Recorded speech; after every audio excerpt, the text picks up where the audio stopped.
Good morning and welcome you all to this session of the course. Today we will discuss the compressor characteristics.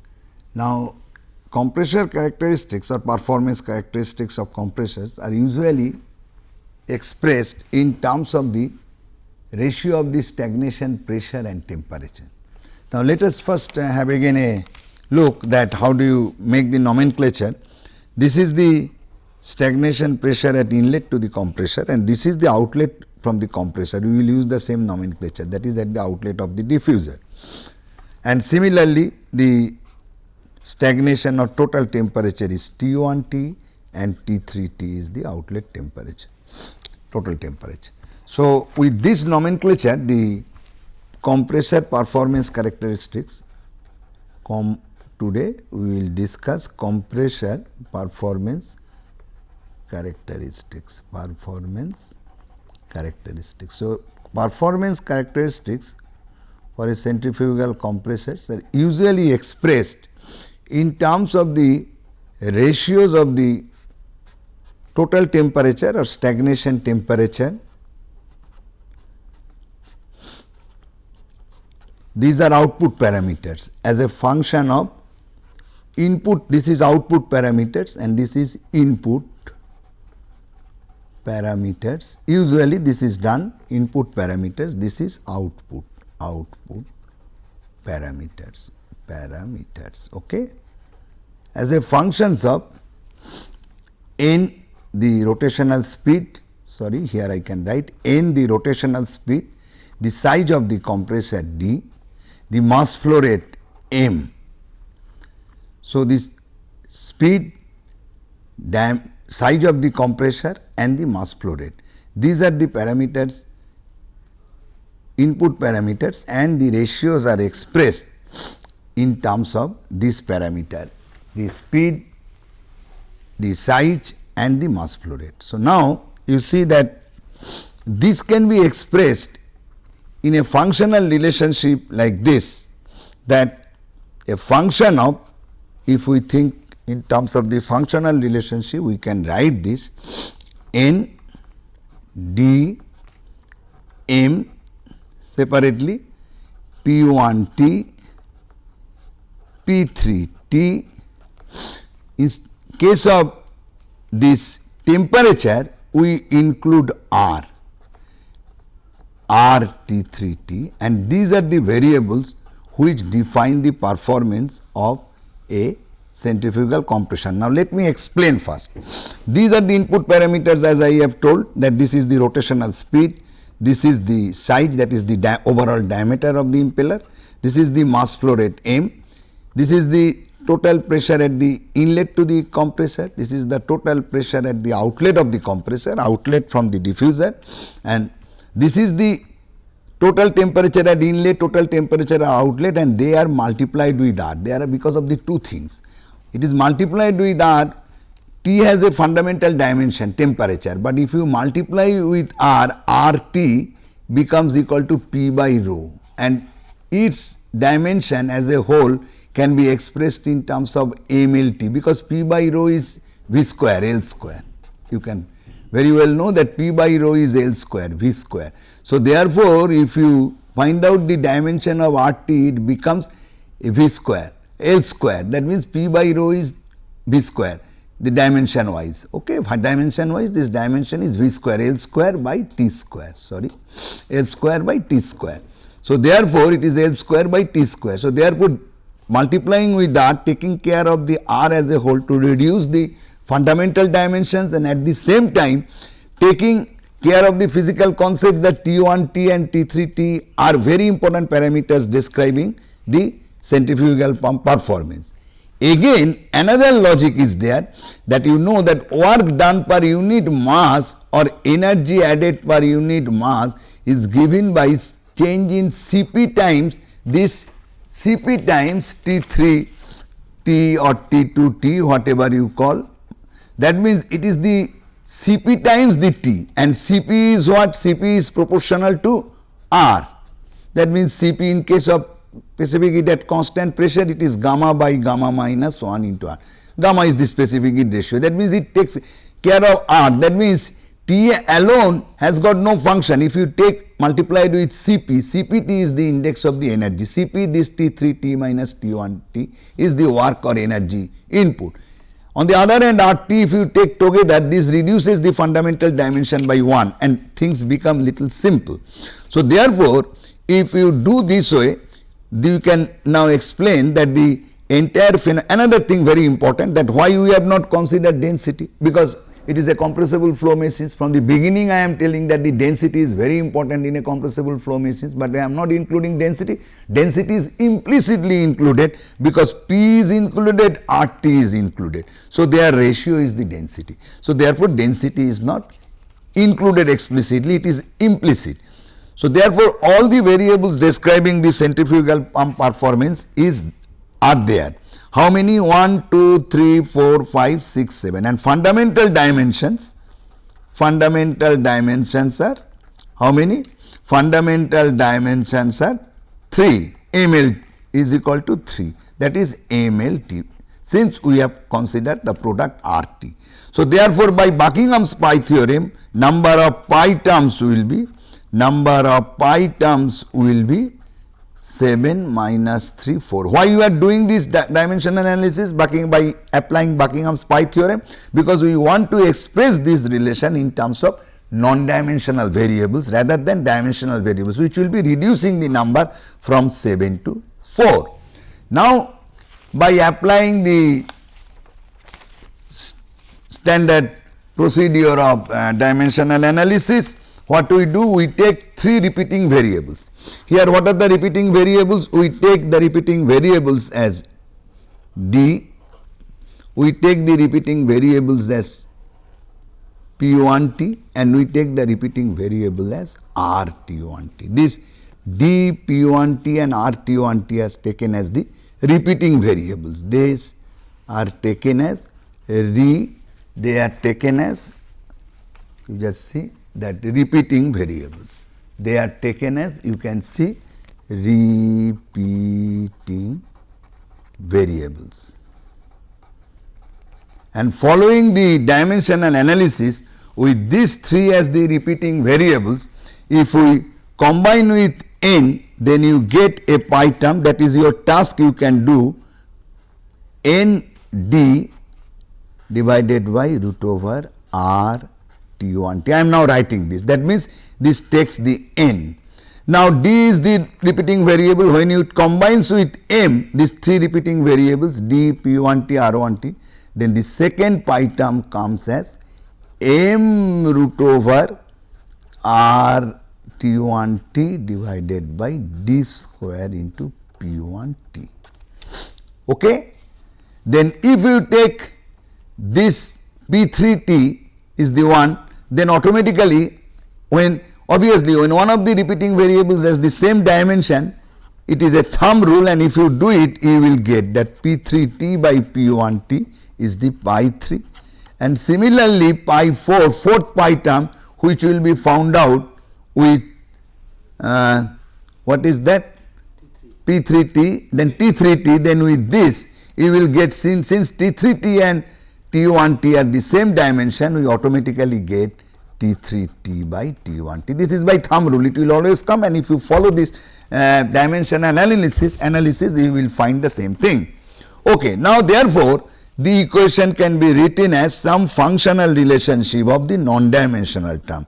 That means ND by root over RT1T, M root over RT1T divided by D square P1T, P3T by P1T, T3T, the ratio of total pressures, and the ratio of total temperature is equal to 0. Now, before proceeding further, I like to tell you that these two are very clear. They are the ratios of total pressure and total temperature. These two have some physical significance. For example, this pi 1 ND, what is the physical significance? R T1T, what is the physical significance? Now ND is proportional to the tip speed of the impeller, a rotational speed into the impeller diameter. And root over RT1T, I told you that this sound speed is given by root over gamma RT, so it's proportional to the sound speed, acoustic speed in the medium relative to the flow. So therefore, this is proportional to U by A, and which is known as Mach number based on rotor speed. So therefore, this pi term signifies physically some sort of Mach number based on rotor speed. Now this pi 2, if we write here, that pi 2 m root over RT1T divided by d square P1T.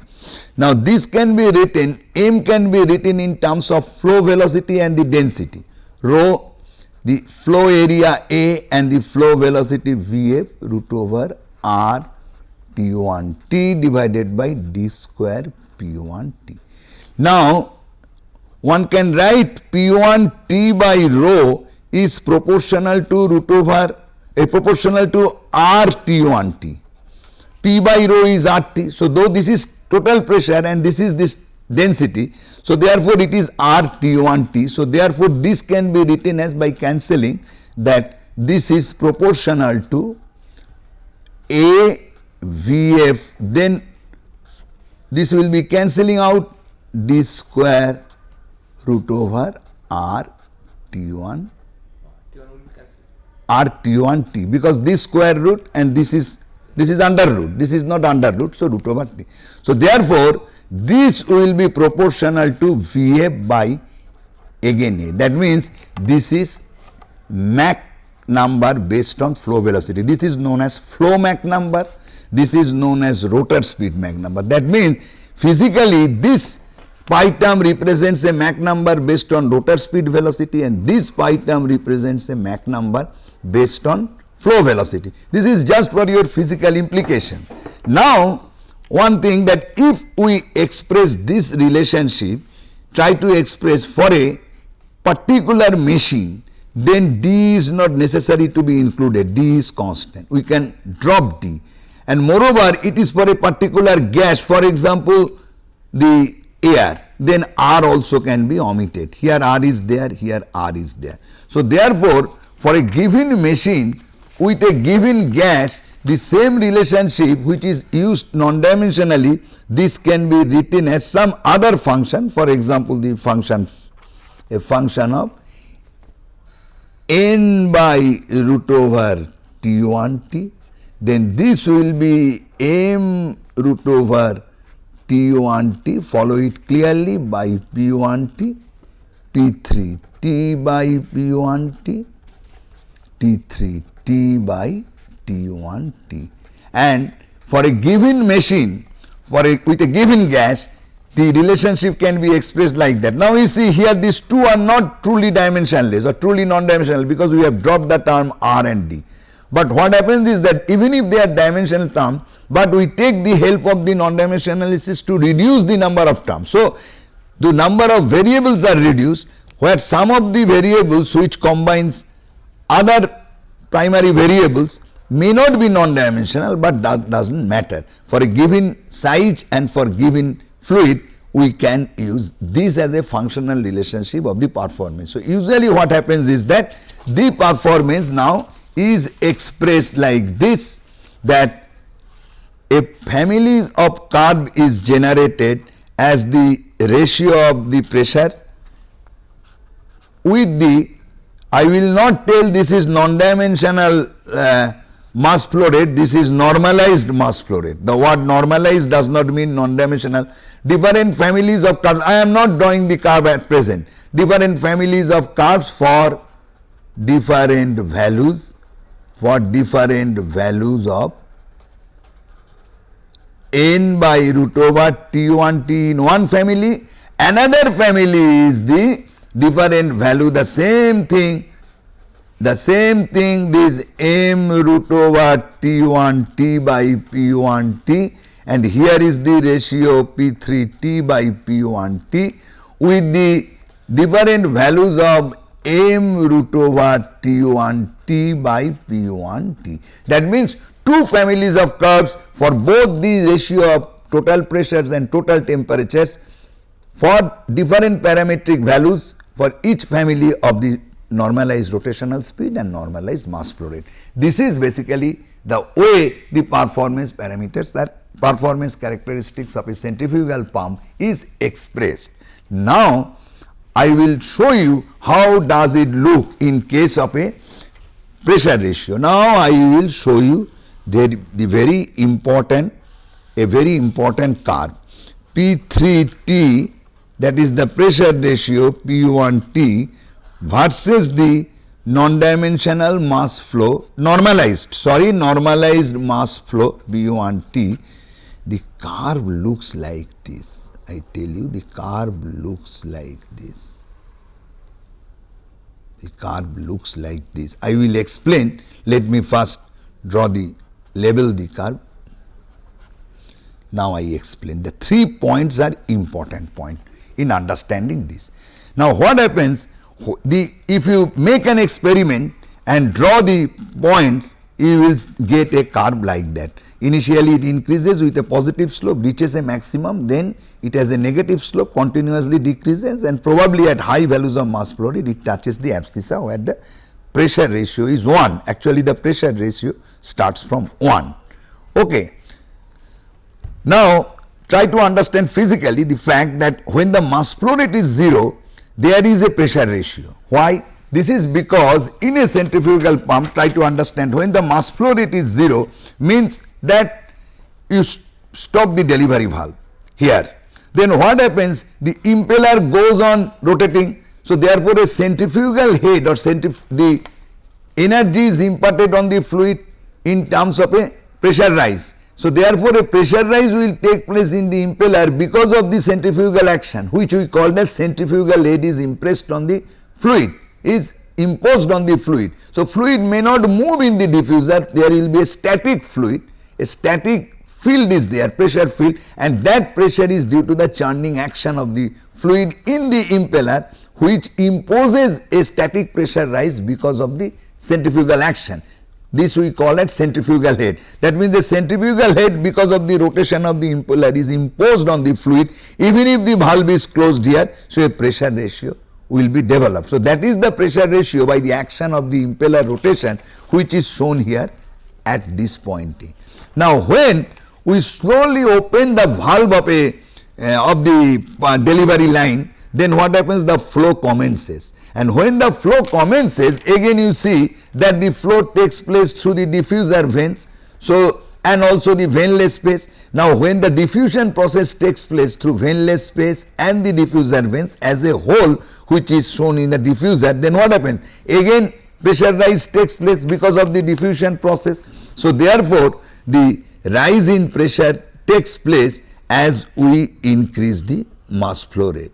Okay? As we increase the mass flow rate, the rise in pressure takes place. This means that diffuser contributes its quota. Diffuser contributes its quota to the pressure rise because of the diffusion process. Okay. So because of that, the pressure rise increases and reaches a point maximum. Why? Beyond which, if you increase the mass flow rate, it will not be manifested in terms of the pressure rise. This is because of the frictional losses. As I explained earlier in the last class, that frictional losses composed of skin friction loss, at the same time the losses due to separation. Okay. Along with that, the incidence losses are there. So altogether the losses increases, for which an increase in mass flow rate is not manifested with an increase in pressure ratio, rather by a decrease in pressure ratio, and this point corresponds to the maximum efficiency of the compressor. So below which the compressor efficiency drastically falls, okay, because of the losses. And if we go on increasing the mass flow rate for a given rotational speed, for example here we give a rotational speed, I tell you this is valid for one rotational normalized rotational speed, one normalized rotational speed. I show this particular curve.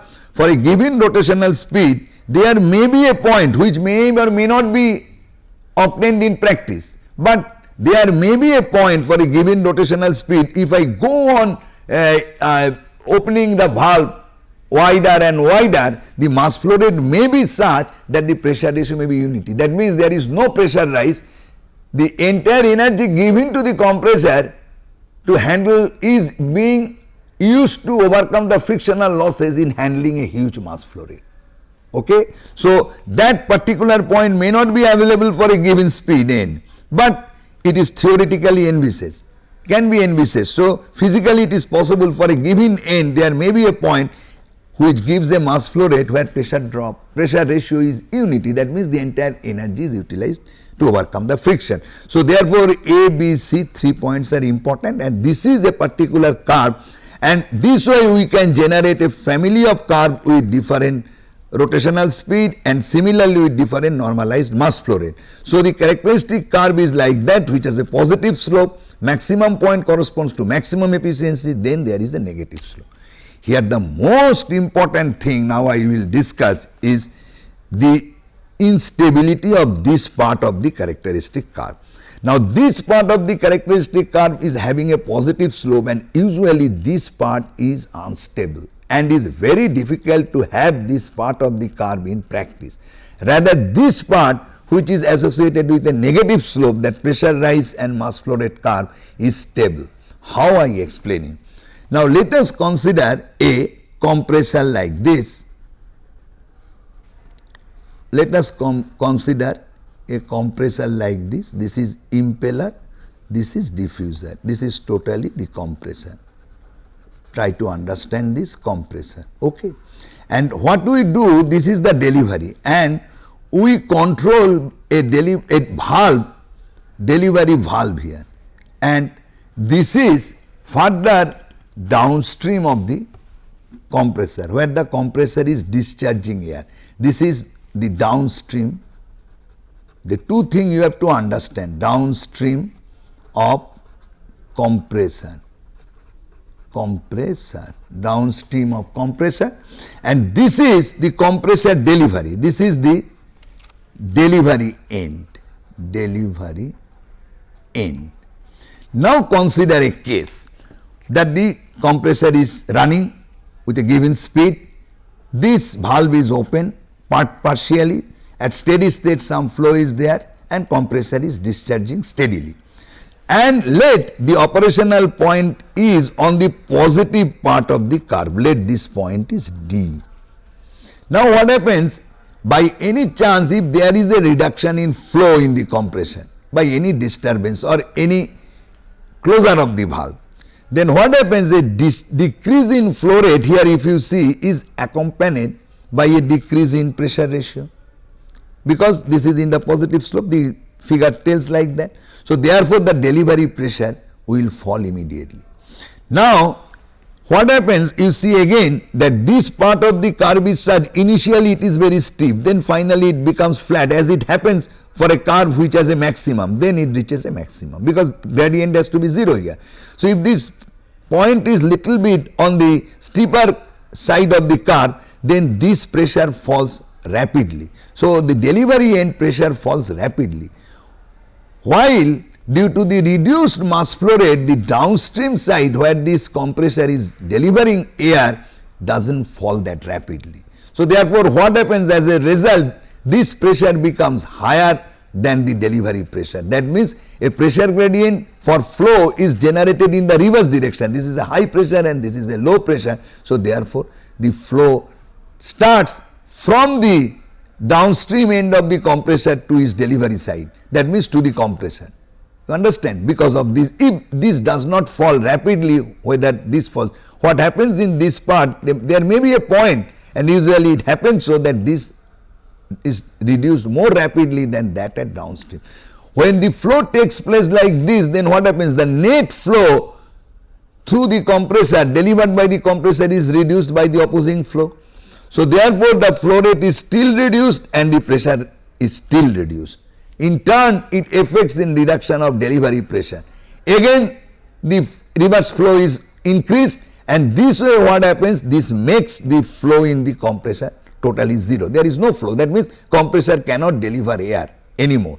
But still, the delivery side there is a pressure ratio that I explained because of the impeller action, And by that time what happens, since the mass flow delivery is totally shut down, is reduced gradually to 0, then the delivery side pressure is reduced. When the delivery side pressure is reduced at this condition A, then what happens? This pressure becomes high and it takes up, again repeats the flow in the positive direction, and therefore it starts repeating the cycle. That means it starts flowing in this direction. Again an instability in reducing the flow causes the flow reversal. So therefore what happens, a small disturbance in reducing the flow in this zone makes a repeating cycle. That means the flow reversal takes place, again flow. The flow comes in, again flow goes in this direction, comes this direction, goes this direction. So this type of flow reversal takes place when the operating point is on the steeper side of the positive slope part of the characteristic curve, and this is known as surging of the compressor. Clear? This is very important thing.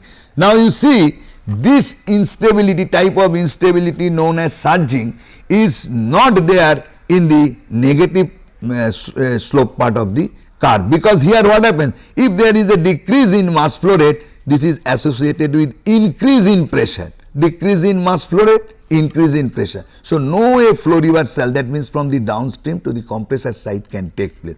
So therefore this part is unstable. And another thing I told you, since the slope is steeper initially and then flat, so there is not necessarily that the point has to be immediately that upstream of this B, left side of the B.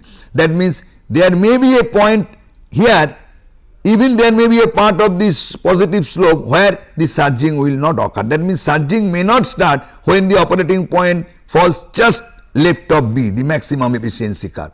There may be some point away, some distance away from the maximum point where from the surging can start. The onset of surging is there. So this can be well understood by this particular figure. Well, this can be well understood by this particular figure. Now if I show you this figure, you see that, as I told earlier, that this is the curve, the characteristic curves. Now this point, that means if I find out the surge, onset of surge point D for all curves of the family for different values of the parameter, and if they are joined, this is the surge line. This is the locus of the starting of the surge point. That means this part of the curve for a given value 0.6 of this n by root over T1T is the stable part, is the stable part, is the stable part, is the stable part, and this cross point at the maximum efficiency. That means this line is the locus of points of maximum efficiency and this line is the surge line. So this part of the curve is, characteristic curve is stable. This is n root over T1T and this is with respect to mass. Okay, now you understand, you have understood this thing. Now next what I like to tell you that okay, another important thing is there on this side of the curve, that is in the negative slope, there is another interesting point E where we may stop. What is that? Now you consider when the flow rate is increased, the pressure drop decreases, pressure decreases. For example, if you make the valve wide open, so what happens? The flow rate is increased, delivery pressure is decreased, and a decrease in delivery pressure decreases the rho. Now velocity of flow is proportional to mass flow rate divided by area into rho. So a decrease in the mass flow rate, increase in the mass flow rate and a decrease in the density because of decrease in the pressure, because you see increase in mass flow rate is associated with decrease in pressure, with the negative part of negative slope part, this part makes a huge increase in flow velocity, and it may so happen, that is also not always possible depending upon the value of n, that a point may come when the sonic velocity may be attained at some part of the compressor. So when the sonic velocity is attained, we cannot increase the flow anymore by any change in the downstream. This will be explained again in detail in your compressible flow class, and that is known as choking. That is known as choking. So the maximum flow condition, choking of flow. When the flow at any part becomes sonic, that means the compressor will run. There is absolutely no problem, but no further increase in mass flow rate possible. That means there is a point here which will, on the characteristic curve, which will indicate the limit of the maximum flow rate. So therefore, I will show you here also, along with the surge, along with the constant, along with the locus of the surge point, onset of surge, the maximum efficiency point, there may be another line. This is the joining of the E point there, which is the choking or the maximum flow limit, choking line or maximum flow line. So therefore, the stable part of the characteristic line is bounded by its left extreme by the locus of maximum, a locus of the surge line, onset of surge line. In the extreme right is the choking line, maximum flow line, and in between is the maximum efficiency line. Okay, it's clear. So this is as a whole is the this is as a whole is the your characteristic curve. Okay, I think it is all right. Okay, thank you.